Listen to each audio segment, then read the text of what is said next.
Imagine being stopped by the police for no reason, humiliated in public, only to walk into the courtroom the next day. Not as the accused, but as the person holding their careers in your hands. This isn't just a story of one man's dignity. It's a reckoning that left a city forever changed. Stay with us, because you won't believe how it ends. Dear viewer, what you are about to witness is not just a story. It is a powerful testament to the quiet power and pursuit of justice in places most people ignore. If this is your first time here, I warmly invite you to share where you are watching in the comments below. And if stories like this move you, challenge you, or make you think, consider subscribing and clicking the bell icon. We share voices that deserve to be heard every day. Thank you for being here. It unfolded like any mundane traffic stop. No chaos, no violence, just the eerie glow of flashing lights in a rearview mirror and the heavy exhale of a man all too familiar with this dance. Marcus Reed eased his weathered pickup truck to the curb. The engine growled, then fell silent. His hands gripped the wheel, locked at 10 and 2. Always 10 and 2. His father's lesson, passed down to his nephew. The side mirror caught two officers closing in, both white. One, grizzled, mid-50s, strutted with the arrogance of a man who believed the world bowed to him. The other, younger, late 20s, had a predatory gaze tinged with doubt. Marcus eyed the glove box holding his registration. He didn't dare move. The older cop rapped on the window. Marcus lowered it. "Evening," he said, voice steady as steel. The officer ignored the courtesy, his eyes raking over Marcus before settling on the truck's chipped paint and rust. "What's your business in this neighborhood?" he demanded. "Heading to my mom's place. She's 2 blocks away," Marcus answered. The officer's lips curled into a smirk. "Your mom lives here?" Marcus nodded. "Yeah." The younger cop lingered back, hand hovering near his belt, fingers brushing his taser. "License and registration?" the older one barked. Marcus kept his tone calm. "License is in my back pocket. Registration's in the glove box. Can I grab them?" The officer's scowl deepened. Marcus moved with precision. No sudden jerks, no surprises. Handing over the papers, the cop tilted his head. "A truck like this doesn't fit in a place like this." Marcus flashed a faint smile. "Seems to fit just fine now." The officer's jaw tightened. The younger cop shifted, eyes darting between Marcus and his partner. The older one scanned the license. "Marcus Reed." "What's your job, Mr. Reed?" Marcus paused. That question wasn't about traffic laws. It was a trap. "I own a tech consulting firm," he said coolly. The officer let out a derisive snort. "Tech? You?" "Right." Marcus stayed silent. He knew that mocking tone, that smug assumption a black man in a beat-up truck couldn't run a thriving business, let alone one tied to government contracts. "Anything in this truck we need to know about?" the officer pressed. "Nope," Marcus said. "Get out of the vehicle." Marcus blinked. "What?" "Out. Now." The younger cop's eyes widened, but he stayed mute. Marcus unclipped his seatbelt and stepped out, standing tall, composed, hands in plain sight. The older cop prowled around the truck, peering inside. "Mind if we search it?" "I do," Marcus said firmly, "unless you've got probable cause or a warrant." The officer's smirk vanished. "Refusing a search, huh?" "I'm standing on my rights." The younger officer fidgeted, uncertainty flickering in his eyes. This wasn't supposed to escalate, but the older cop was locked in. "Hands on the hood." Marcus didn't budge. "Officer, I've done everything you asked. There's no cause for this." The older cop closed the gap, voice low and venomous. "Think you're outsmarting me? Hiding behind slick talk and big words?" Marcus said nothing. He saw it clear as day. Not about law, not about safety. This was about power, about stripping him down to less than human. The officer seized Marcus's arm, spinning him toward the truck. "Hands on the hood!" Marcus pressed his palms against the icy metal. The younger cop looked rattled, but held his tongue. As the older officer frisked him, Marcus spoke, voice low but razor sharp.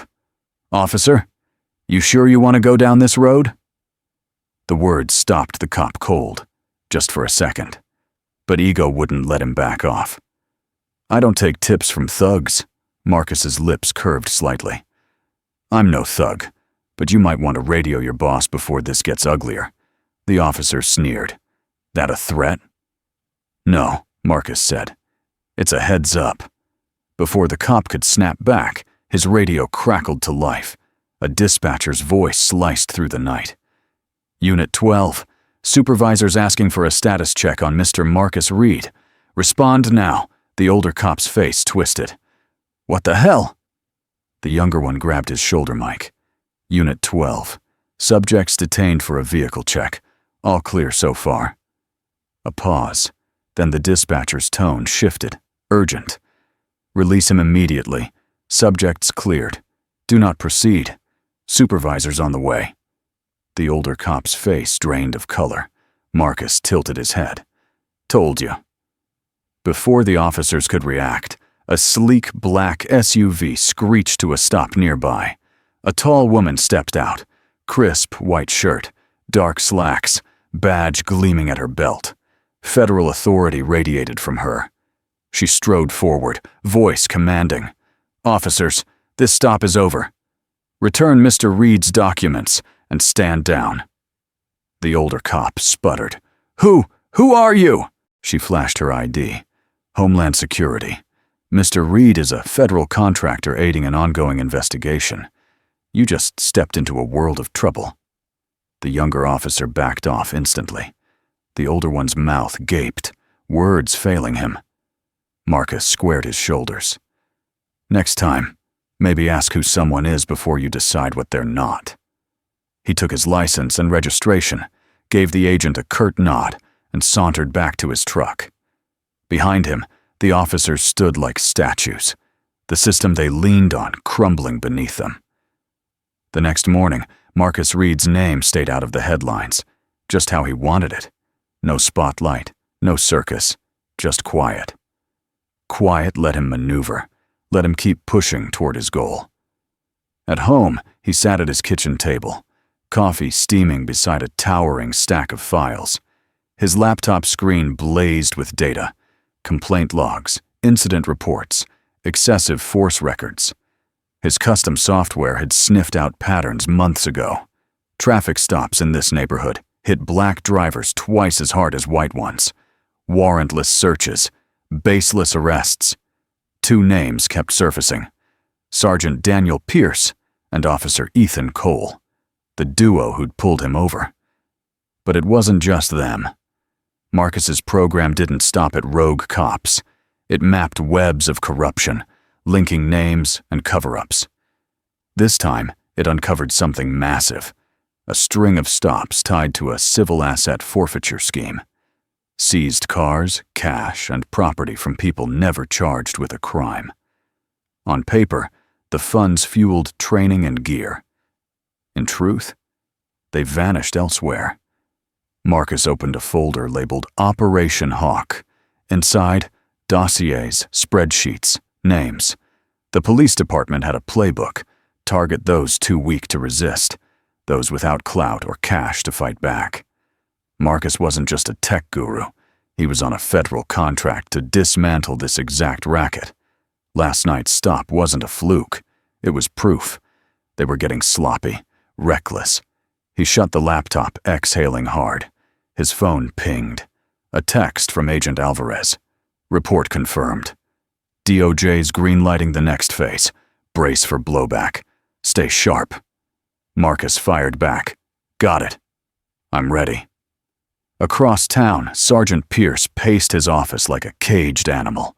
Ethan Cole slouched in a chair, nerves frayed. You said it was a clean stop, Pierce growled. It was, until he started acting like he owned the place, Cole shot back. Pierce swore under his breath. He wasn't acting. He knew exactly how to play us without breaking a sweat. Cole shook his head. But he looked like, "That's your mistake," Pierce snapped. "You saw some guy in a junker truck and thought he was nobody." He slammed a file on the desk. "We target guys like him because they don't push back. They don't have the means. But we picked the wrong one." Cole swallowed hard. "What's the move?" Pierce's face darkened. "We flip the script. Make him the villain before he buries us." That afternoon, Marcus rolled into his office lot, a modest two-story building tucked in a sleepy corner of the city. No flashy sign, just a suite number. Inside, his crew waited. 3 sharp minds, diverse, hungry. Lisa, cybersecurity ace. Ryan, data wizard. Claire, legal eagle. They didn't need a briefing. They'd already dissected the stop, tapped into the same data Marcus had. Lisa spoke first. "Want us to fortify the systems?" "Done," Marcus said. "Now we go on the offensive." He pointed to a screen blazing with Operation Hawk data. "We've got enough to blow the lid off their systemic abuse, but if we drop it now, they'll twist it. Call it a few rogue cops, a mix-up." Ryan nodded. "So, what's the strategy?" "We set a trap," Marcus said. Lisa's brow arched. "You're poking the bear?" "Nah," Marcus replied. "I'm betting they'll do what they always do, treat someone like a nobody." He paused, eyes glinting. "Only this time, they'll pick the wrong fight." That evening, Marcus swung by his mom's house. She pulled him into a hug, warm with the scent of lavender and home-cooked memories. "You've got that look again," she said. "What look?" "The one that screams trouble's brewing." Marcus grinned. "Trouble's here, but it ain't got me in its sights." She sighed. "Be careful, son." "Always am." She cupped his cheek softly. "You think you can save the world?" "Gotta try." Across town, Pierce was already rigging his snare. He fed a local reporter a juicy tale about Marcus, a so-called tech consultant with federal ties, secretly tied to shady lawsuits, a cop-hater at heart. Classic smear, old-school dirty. But Pierce missed something critical. Marcus wasn't just building a defense, he was crafting a counter-strike. And this time, the watchers weren't just his team or the DOJ community pillars were watching. Truth-hungry journalists were watching. Most crucially, the system Pierce thought he owned was turning on him. The next day, the story broke, but not the one Pierce scripted. Sure, the smear hit the presses, a sloppy hit piece dripping with half-truths about Marcus's past, painting him as a cop-bashing fraud. But then the tide turned. Within hours, community heavyweights fired back, not random voices, but trusted ones. Pastors, shop owners, parents of kids Marcus mentored in coding camps, vets he'd guided into tech gigs. Social media didn't amplify the smear. It erupted with testimonials. "He got my boy his first paycheck. He wired free security for our block's businesses. I've known Marcus 20 years. That man's the real deal." The backlash crushed the smear, and for Pierce, it was a crisis he couldn't spin. In his office, he slammed the article down. What the hell's going on? Cole looked like he'd seen a ghost. "Boss, we didn't know he had this kind of pull." "No kidding," Pierce roared. "The whole plan was, he'd have no one in his corner. That's why we targeted him." Cole squirmed. "What now?" Pierce leaned in, voice low and lethal. "We double down. Nobody's untouchable. He'll crack." "But what if he doesn't?" Cole muttered. Pierce's eyes turned to ice. "Then we break him." Back at his office, Marcus rallied his team. Lisa pulled up fresh data. "We've pinned 2 officers running these illegal stops. Pierce is one. The other's prepping an off-the-books surveillance op tonight." Marcus's eyes narrowed. "Who's the target?" "You," Ryan confirmed. "They tagged your truck, set up a shadow checkpoint." Marcus nodded slowly. "They're trying to shake me, make me look like I'm dodging or resisting." Claire looked worried. "We could tip off the DOJ now, shut it down." Marcus shook his head. "Not yet. If they spring this trap, it'll hand us gold. Video, audio, proof they're gunning for me." Lisa hesitated. You're baiting them with yourself. Marcus smirked. I call it giving them a chance to hang themselves. He locked eyes with each of them. They dig deeper. They expose themselves. They back off. They're admitting they're scared. Either way, we come out on top. That night, Marcus cruised his pickup down the route Lisa flagged. Sure enough, 2 patrol cars lurked near an unmarked intersection. No public checkpoint listed. The second he rolled past a stop sign, lights blazed behind him. Same game, same cops. But this time, the stakes were higher. Marcus had a dash cam rolling, streaming live to a secure server. Plus, 2 witnesses trailed discreetly in another car, a local reverend and a retired judge, both untouchable community icons. The officers closed in. Pierce himself stepped from one car. Out of the vehicle, Mr. Reed Marcus kept his hands visible. "What's the charge tonight?" Pierce sneered. "We'll get to that once you're out." Marcus stepped from the truck, posture cool, unshaken. He glanced at the car behind him. His witnesses were already recording. Pierce didn't notice, too consumed with controlling the scene. "You've been dodging lawful stops," he accused. Marcus raised a brow. "Have I? This is the only stop I've hit. And it's off the books. No checkpoint notices posted." Pierce's face flushed with fury. "Step away from the vehicle." Marcus complied, still calm. "You're digging a hole, Sergeant." "No," Pierce snapped. "The mistake was you thinking you could outplay this department." Marcus's smile didn't flinch. "I'm not playing." Across the street, headlights flared. An unmarked black SUV roared up. Agent Alvarez, the same federal powerhouse from before, stepped out, flanked by 2 DOJ investigators and a local news crew Marcus's team had tipped off. Cameras whirred, lights blazed. The narrative flipped in a heartbeat. Alvarez advanced. "Sergeant Pierce, this stop is done. You and your men stand down now." Pierce's jaw dropped, then snapped shut. He looked like a man braced for a brawl who'd stumbled into a live broadcast. Marcus stood tall. "I gave you one warning," he said, voice soft but cutting. "I won't need to give another." DOJ agents started reading Pierce's rights. The cameras caught every syllable. Cole, the younger cop, didn't fight. He dropped his flashlight and backed away, eyes wide, the storm finally swallowing him. By dawn, the headlines roared.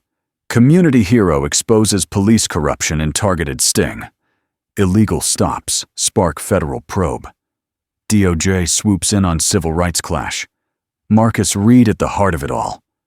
For Marcus, it wasn't about the headlines. It was about keeping the pressure on. The system tried to crush him twice and failed.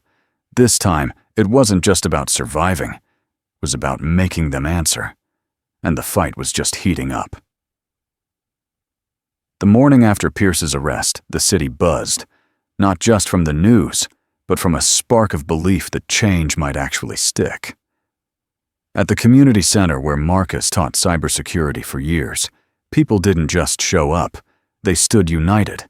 Old men who'd faced unjust stops, single moms too scared to dial 911, youth who felt erased. They rallied together. Not because Marcus was a celebrity, but because he'd shown you could stare down power and win. Inside, Marcus sat with his team at a table. Lisa kicked things off. "We've torn through Pierce's arrest data. He's been fudging reports for years, dozens of stops. Most never saw a courtroom." Ryan chimed in.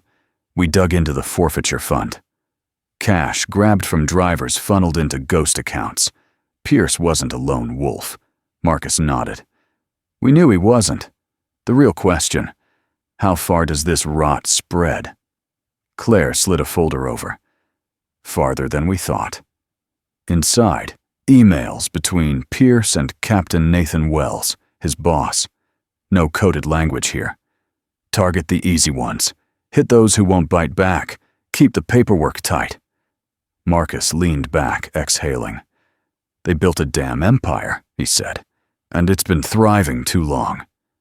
At police headquarters, panic gripped the ranks. Captain Wells stormed behind his desk, spitting orders. Pull every scrap of paper tied to Pierce's stops. Anything dirty, torch it. An officer hesitated. Captain, the DOJ's already sealing the records.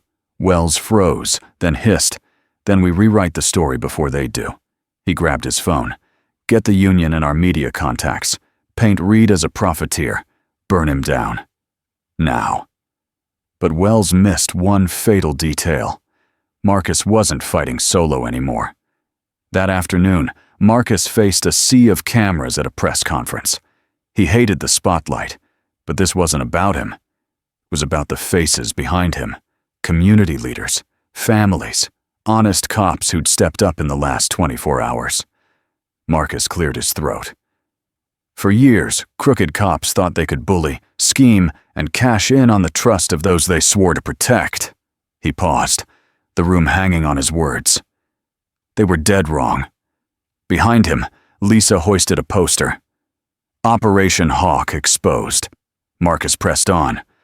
Our independent probe, now backed by the feds, has uncovered a machine of illegal stops, doctored reports, and stolen public funds. Camera flashes erupted like gunfire. Let's be crystal clear, Marcus said. This isn't about torching law enforcement. It's about rebuilding it, ensuring those who serve are held to the same rules as those they police. A reporter shouted, "Are you scared of payback?" Marcus smirked. If I was, I'd have quit ages ago. The room laughed, but the tension was palpable. Another reporter asked, "What's your message to those trying to smear you?" Marcus paused, then said, "Thanks." Murmurs rippled through the crowd. Every lie, every attempt to shut me up, just shows how scared they are. And fear means the truth's gaining ground. That night, as the press conference dominated every channel, Captain Wells made a desperate call. Find someone to fix this. But no one answered. The empire he'd built was collapsing, and the harder he clung, the faster it shattered. Back at his office, Marcus and his team mapped their next moves. Lisa pointed to a new file. We've got fresh tips, more cops ready to spill, whistleblowers from inside. Ryan added, and a finance department insider. They're ready to dish on the missing cash. Marcus nodded. Keep pushing. Claire hesitated. They won't quit, you know? They'll keep coming. Marcus grinned. Good. I'm banking on it. He stood, gazing out at the city lights. They thought silence was their shield, intimidation their weapon. But now, he turned to his team. They're staring down the truth. Across town, in a dim office, Captain Wells glared at his reflection in the window. For the first time in years, he didn't see dominance. He saw dread. The man they'd written off, the man they thought they could crush, had become their undoing. Accountability incarnate. By morning, the battle lines were stark. Headlines split two ways. One, peddled by Wells's allies. Tech consultant milks police probe for profit.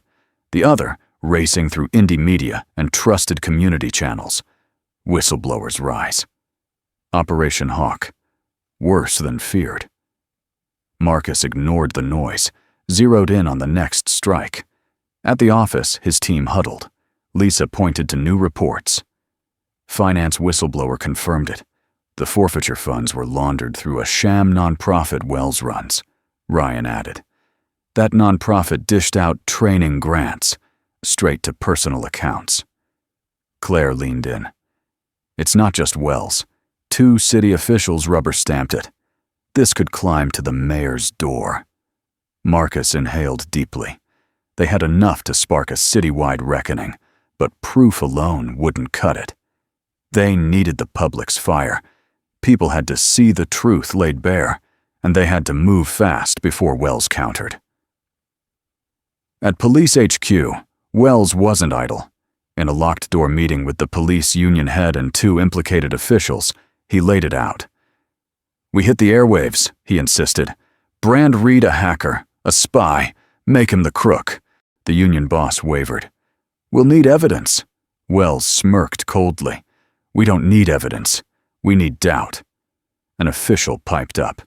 If the DOJ beats us to the punch, we're done. Then we played dirty, Wells said, voice flat. That afternoon, Marcus's team unleashed their counterpunch. A public town hall, no backroom deals, no legalese. A raw, live-streamed showdown open to press and public. The auditorium overflowed with locals, some who'd never trusted cops, others who'd once backed them, now bound by betrayal. Marcus took the stage, not as a vigilante but as a truth-teller. For years, Operation Hawk thrived because they thought no one would care, that victims would stay quiet, that data would be buried. He paused, the crowd hanging on every word. But the victims spoke. The data roared. A giant screen behind him flared to life. Names, faces, stories of real people wrongfully stopped, jailed, fined, many sitting in the room now. Lisa narrated as slides flipped. This isn't just Marcus's fight. It's about hundreds of lives derailed, jobs lost, homes stolen, families torn apart. Ryan jumped in. And the money? It ended up here. The screen shifted. Bank transfers, signatures, undeniable proof. The crowd buzzed. Shock, rage, vindication. Marcus raised a hand for silence. I don't want your anger, he said. I want your fight. He faced the live stream cameras. To everyone watching, this isn't about race or anti-cop talk. It's about power. About those who think they can wield it without answering for it. He pointed to the crowd. That ends today. Across town, Wells watched the stream in his office, his phone blowing up. Union reps, officials, his own cops. Panic choked the air. A knock at the door. Not just anyone. Agent Alvarez. She barged in, no courtesy. We need to talk. Wells kept his cool. I'm swamped. Not anymore. She dropped a folder on his desk. An official DOJ notice. You're under federal investigation. Effective immediately. Wells's breath hitched. On what grounds? Alvarez's smile was razor thin. On the grounds you thought you were untouchable. She leaned in. And you picked the wrong man to mess with. Back at the town hall, as the event wrapped, Marcus stepped off the stage. Dozens swarmed him, some with gratitude, others with their own stories. But one man stood apart, late 60s, plain clothes, hands worn by time. I knew your dad, he said quietly. He always said, see something wrong, you fix it, or you're part of it. Marcus's eyes glistened. He drilled that into me too. The man nodded. This fight ain't just yours, it's ours. Marcus scanned the room, faces brimming with hope, grit, courage. I know, he said softly, and I'm not finished. But the real bombshell was brewing, unknown to Marcus or anyone there. A city insider had just turned whistleblower, and their intel wouldn't just sink a captain, it could topple the whole department and beyond. At 6:12 a.m., Marcus's phone buzzed. Agent Alvarez. He picked up. Big development, she said. Federal building. Come alone. No details. None needed. Marcus grabbed his bag and bolted. At the federal building, Alvarez ushered him into a stark, windowless room. 2 agents sat inside, and at the table, a woman, late 40s, brown hair, glasses, city badge dangling from her neck, wrung her hands. Alvarez shut the door. Meet Karen Walsh, Finance Department. She's the whistleblower who reached out last night. Marcus nodded, pulse racing but face calm. Karen spoke fast, words tumbling. I didn't know what I was signing off on, but I found the records.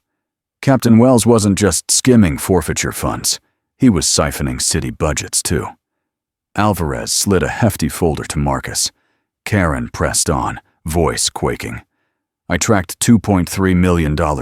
Funds for community programs, housing aid, diversity training, all diverted to fake nonprofits. She gulped. nonprofits owned by Wells's family and 2 city council members. Marcus leaned forward. You're certain? Documents, emails, bank transfers. I've got backup secured. Alvarez added, We've vetted enough to launch a federal corruption case. Marcus shut his eyes briefly. The corruption ran deeper than he dreaded, but sprawling schemes like this were brittle, too many mouths to keep shut, and one had just opened. At police headquarters, Wells was coming apart. Word of Karen's betrayal had reached him. Cops whispered in corridors, avoiding his glare. He stormed into the briefing room. Listen up, he bellowed. No press leaks. No DOJ chats. Anyone spills, you're out on your ass. The room stayed quiet. Not loyal, but calculating. Like rats eyeing the exits. Wells felt the shift. The allegiance he'd banked on was dust, replaced by fear. And fear spread fast. At Marcus's office, the team convened. Tasha scanned the new evidence. This is massive. We can gut the council, maybe the whole department, Ryan said, whistling. Claire frowned. But it's a minefield. Go public, and they'll hit us harder than ever. Marcus nodded. I'm aware. Lisa locked eyes with him. What's the call? Marcus exhaled. We go public, but smarter. He grabbed his phone. I'm pulling every contact. Journalists, ex-cops ready to talk, community leaders. This isn't a data drop. He smiled. It's Judgment Day. That night, the plan ignited. First, a leak. Detailed files sent anonymously to major outlets. Bank records, emails, witness accounts. It nailed Wells, Pierce, and the council members behind the nonprofits. Social media erupted. Number sign Operation Hawk trended globally. Then came the press conference. Marcus didn't stand solo. He was backed by Karen Walsh, Lisa, Tasha, Ryan, ex-cops who'd refused dirty stops, community pillars, and victims. Marcus spoke with iron resolve. Too long, powers hid behind badges and titles. Too long, voices were crushed. He scanned the reporters. Not this time. Abusers will face the music. Camera flashes blazed. Questions flew. Mayor involved? Arrest soon? You scared for your life? Marcus's smile was steely. I'm not scared. I'm not alone. He gestured to his allies. This isn't just about corruption. It's about taking back accountability. That night, the city quaked. The DOJ slapped charges on Wells. An arrest warrant dropped. The council members faced probes. Shockingly, cops, including Pierce, flipped, offering testimony to lighten their fall. The fortress Wells had built imploded from within. Marcus had pulled off the impossible, turning silence into a roar, fear into rebellion, oppression into a tidal wave. But he knew the fight wasn't done. Power didn't bow out gracefully. The real heavyweights were still in the shadows. By morning, Marcus's name wasn't just in print. It was a battle cry for every official, every cop, every citizen who'd felt crushed. The reckoning was here, but so was the backlash. At City Hall, behind locked doors, power brokers scrambled. Not just cops and council, but tycoons, contractors, donors, all tangled in the scandal Marcus exposed. A chilling voice cut through. We misjudged him. That's on us. No more playing defense. What's the plan? Another asked. Destroy his name. Dig up dirt or planet. If that flops, we end this quietly. Silence fell. This wasn't about containment anymore. It was survival. Meanwhile, Marcus's team prepped for the next clash. Lisa flagged new intel.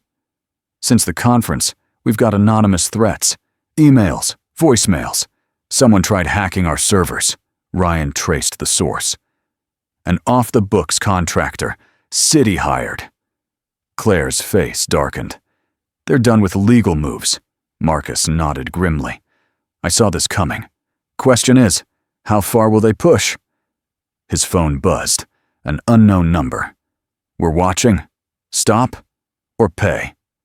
Lisa peeked at the screen. That's no empty threat. Marcus pocketed it. It's panic. He faced the team. Tighten security. No one moves solo. We keep the heat on. He pointed to the files. Fear means we're winning. That evening, Agent Alvarez called. We've caught chatter. They're past discrediting you. I figured. We think a private security outfit's been hired. Off-grid. Untraceable. To make me disappear, Marcus guessed. We're boosting protection for you and your team, Alvarez said firmly. Marcus shook his head. Thanks. But I'm not hiding. That's their goal. Then stay ready. They're cornered. So am I, Marcus said. Cornered to end this. The next morning, the assault hit, not with bullets, but lies. A major outlet dropped a bombshell. Federal whistleblower probed for fraud, tax evasion. The piece twisted facts, spun wild claims. Anonymous sources accused Marcus of faking Operation Hawk data for profit. Social media split, half furious, half confused. Is he a fraud? Another con artist. Same old corruption. Lisa slammed the desk. They're torching your rep before the DOJ can nail the rest. Ryan added, if this sticks, public support could tank. Witnesses might bail. Marcus stayed cool. Then we seized the narrative. He dialed a number. It's go time. That afternoon, Marcus held a new press conference, not from a stage, but shoulder to shoulder with Alvarez, whistleblowers, victims, and fresh allies, state prosecutors, civil rights lawyers, ex-cops who'd once feared speaking. Marcus led off. Today's lies were no surprise. Power doesn't fade quietly. It poisons truth to save itself. He paused. But they didn't see this coming. He nodded to Alvarez, who stepped up. The DOJ's vetted every claim against Marcus. They're baseless, and the sources are financially tied to the officials now indicted. A reporter yelled, "Got proof?" Alvarez raised a thick file. Every damn page. Camera flashes lit the room. Marcus continued. This smear wasn't about me. It was an attack on accountability, on everyone who said enough. The room hushed. To the doubters, he added, I don't need your trust, just your eyes. Watch what's next. And what came next rocked the city. Federal agents stormed police HQ, council members' homes. The security firm threatening Marcus, dozens nabbed, records seized. Even the outlet behind the smear, its editor was subpoenaed. The story imploded. That night, as the city reeled from the arrest wave, Marcus stood alone on his office balcony, staring at the skyline he'd once protected in the shadows. Now, he was the face of a revolution, not by choice, but because silence was never an option. Lisa joined him. No sleep tonight, she said quietly. Marcus smirked. Fine by me. They're not sleeping either. Behind him, the Operation Hawk blueprint hung on the wall. Someone had scratched out Operation and scrawled Justice above it. By morning, the city wasn't just watching, it was waiting, holding its breath to see if accountability was real or if power would slink back, as it always had. Marcus woke to a flood of messages, strangers offering support, friends, business owners, even ex-cops with thanks. But one stood out. Lieutenant Sarah Kane, still inside the department. Her text was blunt. We need to meet. I've got game-changing evidence. At a low-key diner on the city's edge, Marcus met Kane that afternoon. She looked drained, but fierce. I've seen plenty of rot in my years, she said. But Wells's scheme, it's worse than you know. She slid a flash drive over. Body cam footage from Pierce, other stops, erased from the system, but I saved copies. Marcus's eyes narrowed. How bad? Her voice was ice. Bad enough to prove Wells didn't just target civilians like you. He went after cops who wouldn't play ball. She leaned in. One whistleblower's accident wasn't accidental. And that security firm, they didn't just threaten you, they scared us into line. Marcus's breath caught. This wasn't just corruption. It was a full-blown conspiracy. and they had the receipts. Back at the office, the team huddled. Lisa loaded the drive. The footage wasn't just damning, it was explosive.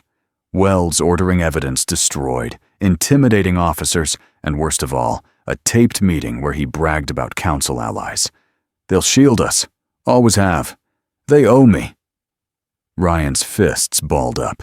Claire whispered, "This is the kill shot. It ends their whole operation." Marcus nodded. "More than that." He stared at the screen. "It ends the lie that silence keeps you safe." The next day, Marcus met Alvarez. She reviewed the footage. "This seals federal conspiracy charges," she said. "Not just Wells and the council, everyone who covered for them." She paused. "But moving now will gut city leadership. Expect pushback." Marcus nodded. "That's the gamble?" Alvarez eyed him. "You ready?" Marcus's smile was grim. "I wasn't ready when they pulled me over, or when they smeared me, or when they came for my team." His face hardened. "I'm ready now." The next 48 hours hit like a hurricane. Feds raided police HQ. Wells was cuffed at home. Council members were hauled in. Businessmen and contractors tied to the plot faced indictments. The security firm collapsed. For the first time, cops sued their own department, citing harassment and threats. The old guard fell, and truth rose in its place. At that evening's press conference, Marcus didn't stand alone.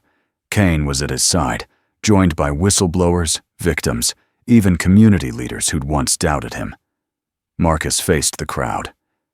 "This was never just my war. It's about what happens when power forgets. It answers to the people, not the other way around." He paused. "That night, they stopped me. They thought they had a nobody they could silence." He eyed the cameras. "But every voice they crushed became part of this movement. Today, those voices are deafening." The crowd roared. At HQ, the interim chief, a seasoned vet brought in by federal overseers, addressed his shaken officers. "I know you're scared," he said, "but fear can freeze you or fuel you to do right." He paused. "From now on, we do right." That night, Marcus returned to his office. The streets were calmer, not silent. Lisa, Ryan, and Claire were there, poring over final reports. "You pulled it off," Lisa said softly. Marcus shook his head. "We pulled it off." Claire smiled. "What's next?" Marcus gazed at the skyline. "We make sure this never happens again." He glanced at the whiteboard, where justice stood bold, with a new line below. Accountability's just the start. But Marcus knew the truth. The system was exposed, but systems rebuild. Power creeps back into the dark. He wasn't naive. He was ready. When the next fight came, he'd be waiting, because no one would ever again mistake him for a pushover. Headlines shifted from arrests to aftermath. City reels from cop corruption scandal. More busts loom. Feds oversee reform as communities demand change. Black tech consultant hailed for exposing decades of abuse. Marcus should have felt relief, but he didn't. Exposing rot was one thing. Rebuilding trust was another beast. At the office, his team regrouped. Lisa ran through updates. DOJ's nabbed 23 officials so far. Wells, Pierce, council members, all facing federal heat. Ryan added, "Public's mostly behind us. Donations are pouring into the victim's legal fund." Claire frowned. "But threats are spiking. Some from ex-cops, some anonymous." Marcus nodded. "Saw that coming."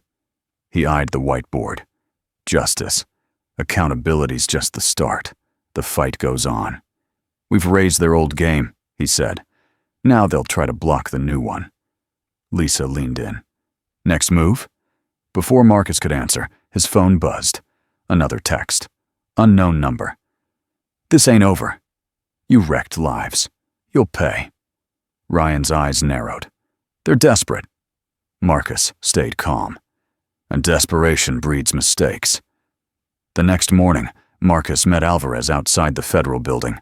her arms crossed, folder in hand. "We traced the threats," she said. "Not random." She opened the folder. Ex-cops who dodged charges. They've banded together, call themselves the Sentinels. Marcus's brow furrowed. "A retaliation crew."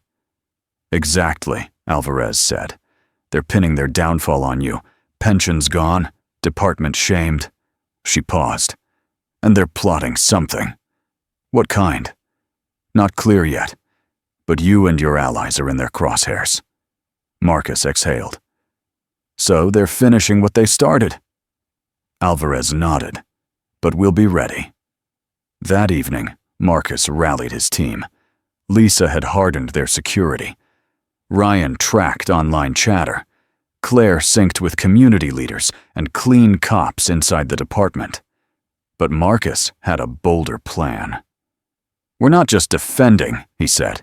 "We're calling them out." Lisa raised a brow. "How?" Marcus grinned. "We make hiding impossible." 2 days later, the community packed an auditorium for a public forum. Victims, activists, reporters, current and ex-cops. Marcus took the stage. "This isn't just about corruption anymore. It's about what rises from the ashes." He gestured to the crowd. "Accountability's more than cuffs. It's us standing united to guard what we've won, facing down those who drag us back." He paused. "To the Sentinels, hear me. You won't silence us. Not now. Not ever." The crowd exploded. Camera flashes cracked like thunder. But Marcus wasn't done. "Tonight," he said, "we're launching a new force. One tied to federal oversight to ensure this never repeats." He unveiled a banner. "Alliance for Transparency and Justice." The crowd roared, but in the back, unnoticed, 2 ex-cops stood, faces taut with rage. One pulled out a phone. "It's time," he hissed. That night, as Marcus left the forum, a black SUV tailed his car. Lisa, in the passenger seat, clocked it instantly. "We're being followed." Marcus nodded. "I see him." Ryan's voice crackled through the speakerphone. "Stay cool. Alvarez's team's got eyes on the area." Marcus drove steady. The SUV hung back until they hit a quiet street near his office. Then it gunned forward, cutting them off. 2 men stepped out, civilian clothes but unmistakable, ex-cops Alvarez had flagged. One gripped a baton, the other held zip ties.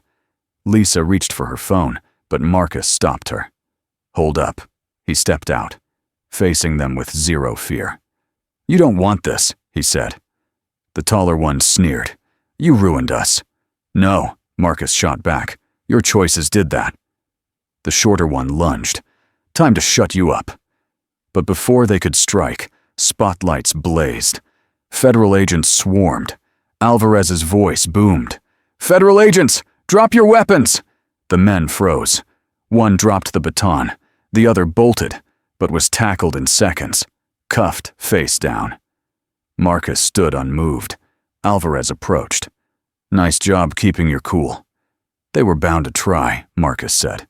"Better now, better here." Alvarez nodded. "They're finished."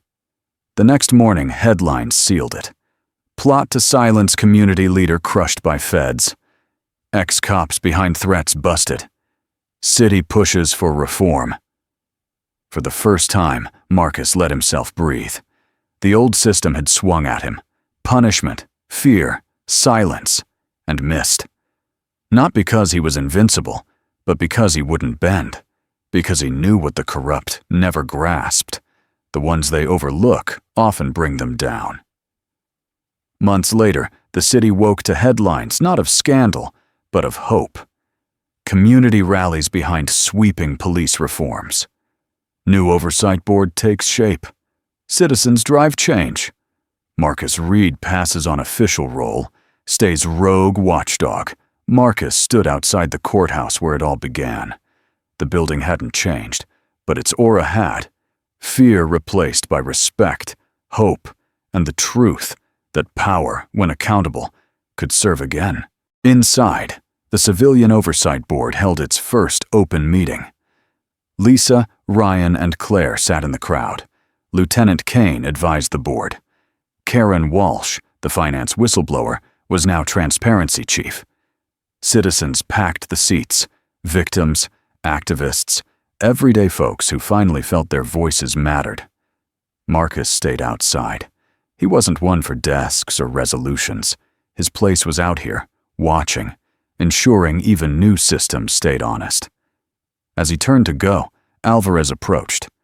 "Sure you're staying out of the game?" she asked, grinning. Marcus laughed. "Out?" "Nah, I'm just switching fields," she nodded. "Thought so. Other cities are calling, wanting your playbook." Marcus's smile faded. "It wasn't just me. I know.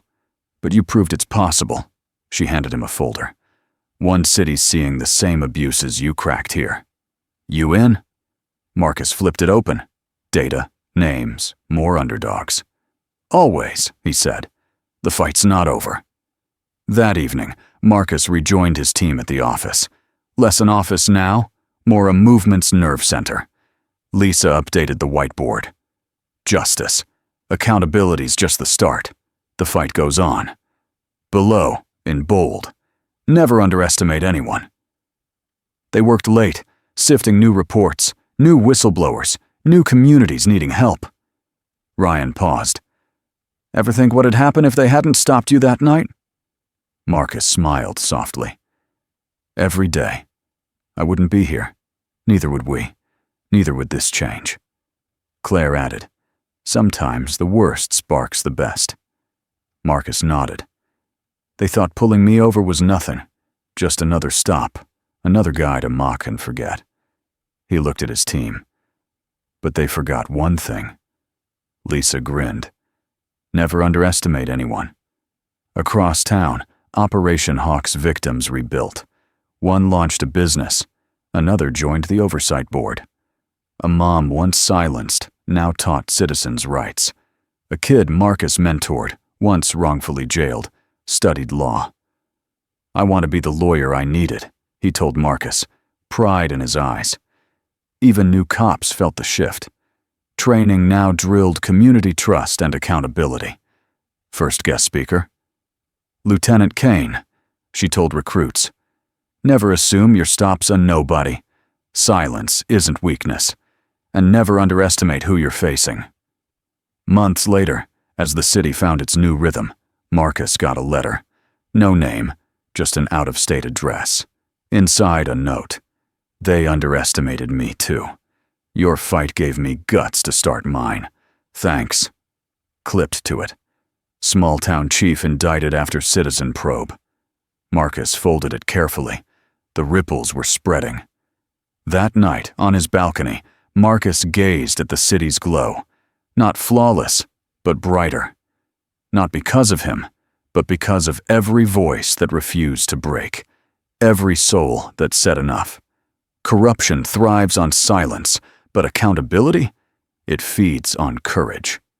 As the breeze kicked up, Marcus whispered his mantra from that first night. Never underestimate anyone. Somewhere, another overlooked soul, dismissed, underestimated, was gearing up to rise. And when they did, they wouldn't stand alone. This fight wasn't one man's, it was everyone's.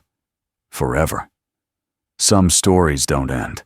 They reverberate. Marcus's saga wasn't just about unmasking corruption or nailing a few big shots.